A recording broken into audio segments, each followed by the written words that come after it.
Is when the judge is with you, don't interrupt the judge. This is a practice which I see that when the judge is dictating an order, and this I speak from my 1.5 years of experience as a judge, that when the judge is dictating an order and you know that it's going in your favor, there's a tendency of the lawyers to say, we want this, we want this. A suggestion is that note it down, let the judge finish his order and then point it out. Because sometimes when it happens that you interrupt a judge, he can suddenly drastically turn around because his flow of thought in the judgment is getting stopped.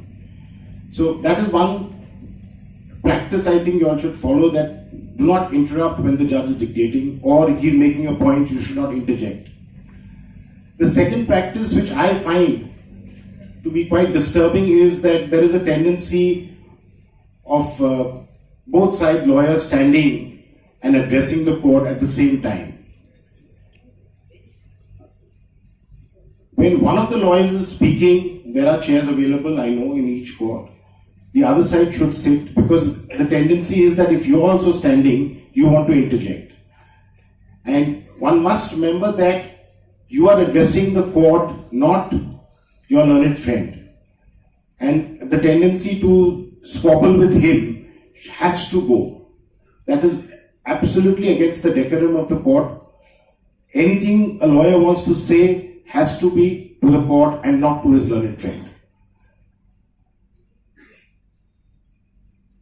The third point, the last point, is that on the appellate side we have a system where before the writ petition there are these list of dates and the law points that have to be framed. Now, as a matter of practice, when I've been a judge, I tend to just go to that, and once I go through it, I get a gist of the law and gist of the matter without really going into the petition.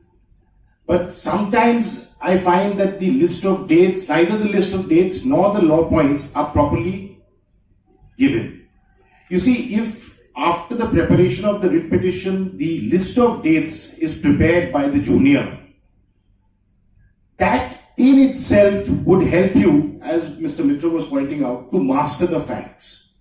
Preparation of the list of dates possibly is the most important aspect of any petition. Once you do that, everything will come. The law, everything will come. You will get to know about everything. And then the points of law. If you know what you're asking for, what is it, what is the writ you're seeking, what is the prayer you have, what is the remedy, all that would be clear if you put in some time on the list of dates and the points of law. This, I think, seems to have the practice of framing it properly. Very few writ petitions I find that, but this is something which needs to be developed, and this is something which the juniors should be working on, because that would help them get a grip on the matter. I think that's about it. Thank you.